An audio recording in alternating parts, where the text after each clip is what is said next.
Hi there. Today, I want to talk about an aspect of strength training that can help you not only get better results from your workouts, but also help you build the incredibly important skill of listening to your body. So, when you're connected with your body and you're able to pay attention to the signals it's sending you and to respond to them, you can do incredible things for both your body and your mind. So let's get to it. This video is about what your sense of effort is in strength training, how to train the skill of being able to sense how hard you're pushing yourself, and how to use that sense of effort to improve your workouts. Your sense of effort in strength training is how hard you feel like you're working at the end of each set. So the scale goes from 1 to 10. A 10 out of 10 effort is your absolute maximum effort. So that's like you're doing push ups, let's say, and you get to a point where you're pushing your hands against the ground as hard as you possibly can, and your body is just not moving. You're just stuck. And then you collapse down to the floor, right? You might hear that called muscular failure. That's a max effort, right? You could absolutely not do even one more repetition. It would be impossible. That's a 10 out of 10. A level 9 out of 10 effort would be you get to the end of your set and you feel like you could maybe do one more rep with good form, but no more than that. So that last rep should feel really, really challenging, but you're just a little shy of your max effort. So since a 9 out of 10 effort means you could do one more with good form, but no more than that, we can also think of that as leaving one repetition in reserve. So you're leaving one rep in the tank. An 8 out of 10 effort would be where you feel like you could maybe do two more reps with good form. That should still feel pretty challenging. So that would be two repetitions in reserve. Now, a 7 out of 10 would be three repetitions in reserve. And then as we get down to the bottom of this scale, the effort gets so light that it's hard to really convert it into repetitions in reserve. Gauging your sense of effort is incredibly important for making sure you're challenging your muscles and your nervous system enough to get the results you want. So, and I'll come back to that and I'll tell you exactly how to do that. But first, I want to talk about what's really happening when you're feeling this sense of effort. So, what that sense of effort actually is signals coming into your brain from your body. So, there's all these little sensors throughout your body that are collecting information about all kinds of stuff, right? They're sensing how hard each of your muscles are working, how much fuel each muscle has available, how much force is going through each of your joints, how many waste products are building up. So, that would be like lactic acid and other stuff that builds up when your muscles contract. They're also sensing if enough blood is getting to your muscles, where your limbs are in space, and so much more. And then all of that information is coming into your brain. And then your brain takes it all and analyzes it all in a split second, like a supercomputer, which is really what our brains are. And it combines it into this thing that we call your sense of effort. So you feel like you're working really hard. You feel like you're super tired, like you want to stop. That's how your brain is communicating with you to direct your behavior. It's kind of like how when your brain senses that your blood sugar is getting low and your cells need more fuel, it makes you feel hungry, so you go get something to eat. Right? Our brains are so amazing that they can do all of this. Now, being able to sense and feel these signals accurately is part of a skill called interoception. It's body awareness, right? And being connected to your body. And it's really not easy to do. Right? A lot of people are really disconnected from their bodies. They've lost this ability to sense and react to the signals their bodies are sending them. And in fact, when I first start working with people on their strength training, often their sense of effort is like all over the place. They have a really hard time accurately sensing whether the weights are heavy enough or whether they're too light. They don't know how many more reps they could have done when they get to the end of their set. But the more you practice, the better you'll calibrate your sense of effort and the better you'll be at reading your body's signals.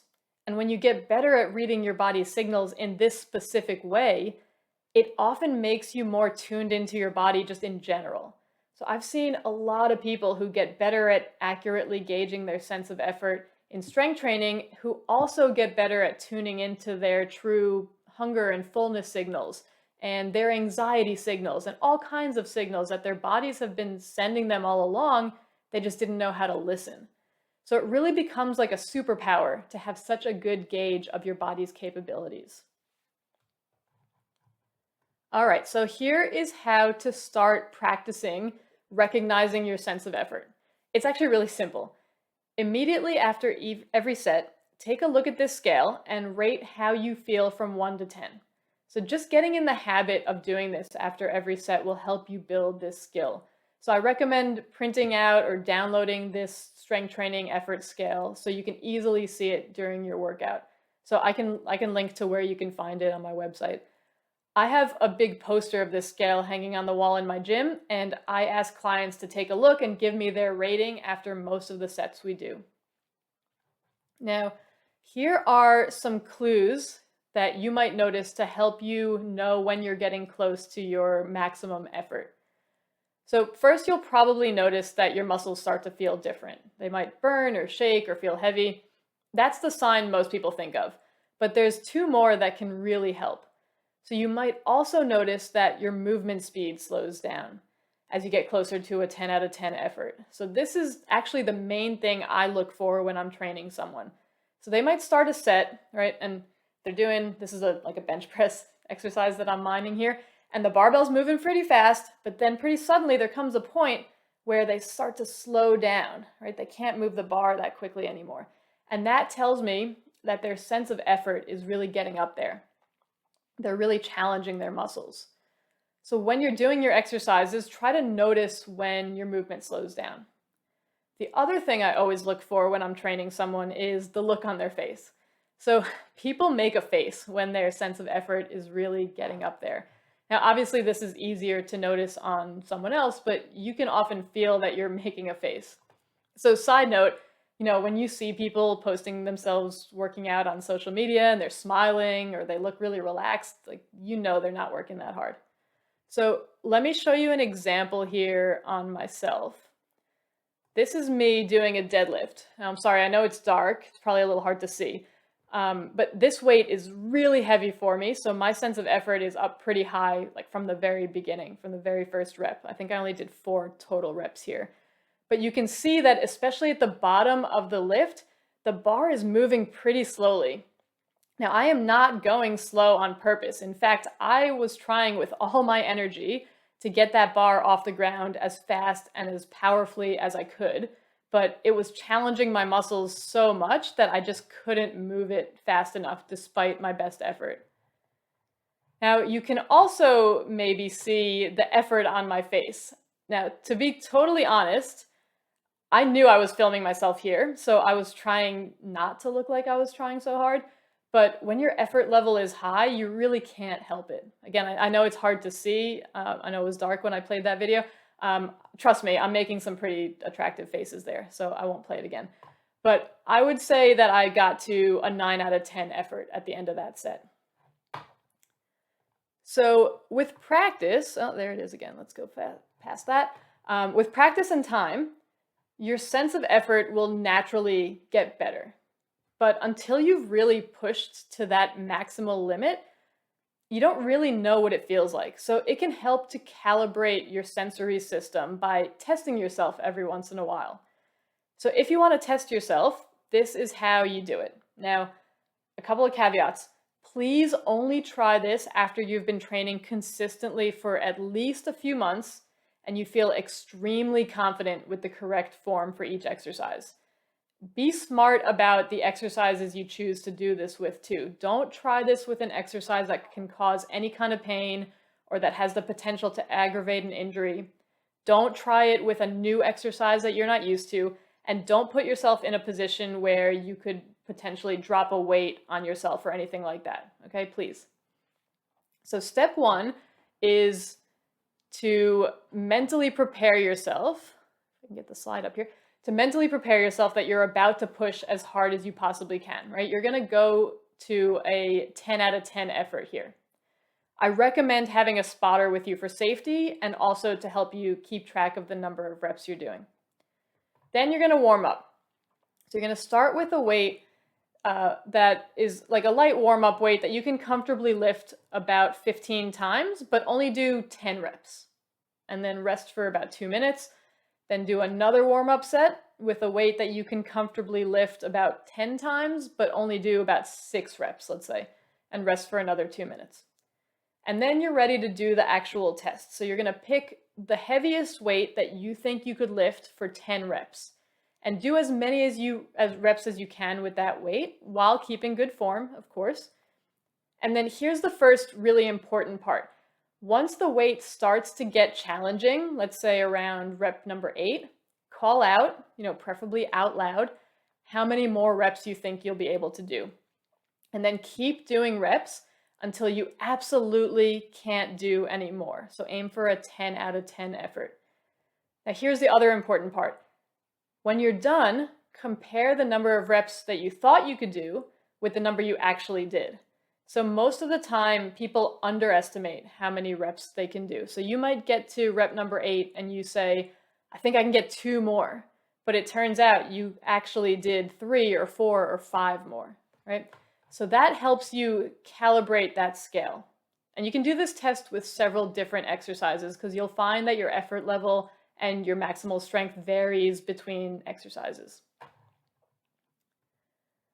All right, to get the best results, now whether that's getting stronger, fitter, healthier, building muscle, training your stress response system to calm your anxiety or reduce your pain or your dizziness symptoms, or rewiring your brain to help you manage your depression or your ADHD, you need to challenge your body and brain over time.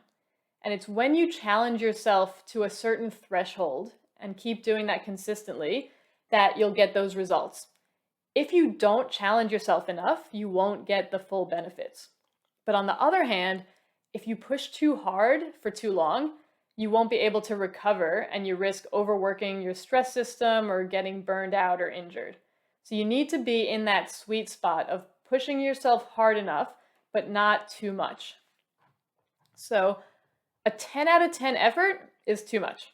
Yeah, you can go to a 10 out of 10 every once in a while, like when you're testing yourself, but really only very advanced strength trainers or athletes need to be hitting a 10 out of 10 on a regular basis. Most people do not. A 7 out of 10 effort is too little, right? If you're doing most of your sets at a 7 out of 10 or lower, you're not going to get the results that you want. So that sweet spot is an 8 or 9 out of 10. So in most of your workouts, that's where you should be aiming for. That's where you should be ending your sets. Again, at an 8 or 9 out of 10. So when you get to the end of a set, before you put the weights down, pause for a second and think about your sense of effort. So if you're at a 7 or below, you should keep going until you reach an 8 or 9 out of 10 effort. And then for the next set, adjust the weight up, make it heavier, to bring you to an 8 or 9 out of 10 for the prescribed number of reps, or the number of reps that you were aiming for. Now, sometimes you'll reach an 8 or 9 out of 10 before you get to the number of reps you're aiming for.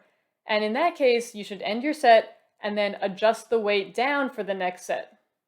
Now, remember, this is a skill. It's going to take some time to get better at it. So start by just practicing consistently, test yourself every once in a while, and make sure you're aiming for that 8 or 9 out of 10 in each set.